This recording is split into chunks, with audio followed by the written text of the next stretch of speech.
I'm Josh Loffer, and yeah, I'm a co-owner of Wind Sports Hang Gliding School, the largest school in Los Angeles. And so this training hill was designed by LA County as a hang gliding site because it's so historic for hang gliding and aviation in California and in the U.S. in general. So they designed it for a perfect hill straight into the wind at the right angle and height and distance from the water, so students would never have the worry of making it to the ocean and getting themselves in trouble. So it's kind of a one of a kind situation. No other hang gliding school in the U.S. was designed by the local municipality for training purposes. So usually it's just trying to convince the local government to let them fly there. We're able to not only do that, but help get them to help us maintain and build one. So what made you get into this industry?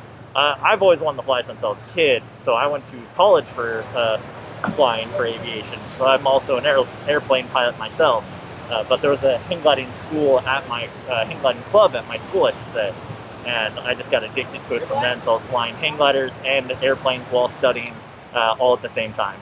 So do you find that most pilots like to get into hang gliding when they're not flying? Quite a few of them do. We're in a good position being near LAX. A lot of airline pilots are riding by on their bikes on layovers, and to them, most of flying their airplanes are just a job. It's like being a bus driver. They don't go driving a bus for fun later.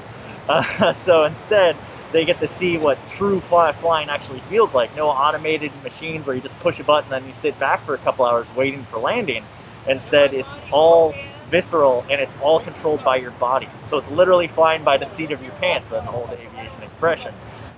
Because it is all through weight shift. You're literally hanging by your pants, and that's how you're controlling it. It's just looking where you want to go and guiding it with your body. So it literally feels like an extension of yourself instead of just a robot that you tell what to do and then you sit back. So pilots actually love it because they actually get to do what they originally thought they were doing, which was flying for real. A lot of pilots actually lose the love of flight after they get a job. So this kind of reimburses them. So if any parents or individuals that might want to get into flying, what do you suggest to them? I suggest they definitely check us out because it's a very safe place to learn the basics of aviation and flying, and it can actually help you if you wanted to get into flying airlines later. We've actually had numerous instructors who have gone on to become big airline pilots. A lot of my buddies at college were instructors here as well. And so we encourage them to learn more and guide them on where they could go afterwards at different schools, whether they want to go military or civilian. We can help them find the paths to more aviation, which is always a lot of fun. So is there any age restrictions or requirements to get into this? So for a solo pilot, if you want to take a lesson yourself, it needs to be at least 14. Parents still needs to be here to watch. For kids lessons, we need at least 2 instructors here, so we need just a more advanced notice if you have someone younger. And they usually need to be at least 50 to 75 pounds just to be able to control the glider, because since it is weight shift. But we do give kind of kid rides sometimes as well for kids who are even lighter. We just need a harness that's big enough to carry them. And we can just float them down to the bottom of the beach without them being in any worry of getting hurt. And do you actually fly in the rain, or is there any restrictions on the weather conditions? Weather is our biggest hindrance and our biggest help. We love a good, nice breeze coming in from the ocean, but if it is storming, we obviously don't want to get out and get into that kind of trouble, just like surfers don't want to go on the ocean when it's storming. So it's just kind of considerations. But we can handle a little rain. Actually, some of our favorite days down here is when there's a light rain going on. The glider just absorbs it, gets a little heavier, but that's it. It just doesn't perform as well. But we can actually have a lot of fun when there's a little bit of rain. But we're flying with a lightning pole on top of our head, so we do not want to fly when there's a storm nearby. So we watch the weather very carefully every day. So what's your name? Federico. And you enjoy hang gliding? Amazing. I've been desiring to do this for pretty much all my life, but I didn't have the money. Then I didn't have. Then I had kids, and then I didn't have the time, and now I have no excuse. So I'm doing it. How long have you been hang gliding? This is day 2. Yeah, So I already crashed on day 1, so this one should be a little bit better. I got scared already, so I'm a little more cautious now. So what you think? he just is a master. Obviously, he has confidence. You see, he took his hands off. Trust the wind, trust the glider, trust his knowledge, his experience. So how did you find him to get into flying? I bike here sometimes, and I looked him up online. If any kids want to get into aviation, what suggestions do you have for them?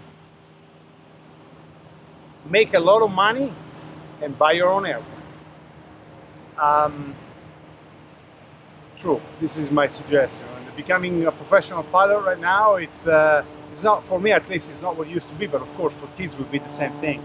What I did was, it took me more than 10 years to be able to become a professional pilot because I didn't have any money. So I was working as a waiter in a restaurant, waiting tables, saving money, and put most of the money that I was saving into aviation, taking one lesson at a time, a lesson a week, a lesson every 2 weeks. You know, renting airplanes is very expensive, and fuel and everything else that comes with it. Books, tests, and so it took me a long time. So yes, try to find some money because you need money, unless you go into the Air Force. The Air Force, I think they are leaning more towards unmanned aircraft lately. So they still need, right now, as we speak, we still need pilots. In the future, I don't know if we're going to need pilots. I'm thinking slowly we're going to go to one man in the cockpit, and then eventually, who knows, maybe no man in the cockpit, like trains. We're getting used to have cars now that drive by themselves, buses. In Singapore, they just started having public transportation buses with a driver. There's still a driver, but it doesn't do anything, just to make sure everything's okay. And maybe that's going to happen to aviation as well. Who knows? So where are you originally from? Milano, northern Italy, Milan, Gucci, Prada. What's your legacy? How would you best like to be remembered? Oh, that's a good one. Somebody that you like to spend time with. That's it. Hey, yes, I like to hang out with Federico. Yeah, let's go out with Federico. You know, this is what I like to be remembered. Of course, I'm not always like this. You know, I'm a little bit of a pain in the butt, like a lot of people, especially pilots, who are precise. We like everything to be as we plan, and if things don't go as planned, then you know, get frustrated. But to answer your question, as somebody that you like to spend time with, when you think of me, I would like to think of, you know, I would like you to have a smile on your face and hopefully have shared some good memories with you. Thank you for your comments. Prego. Ciao.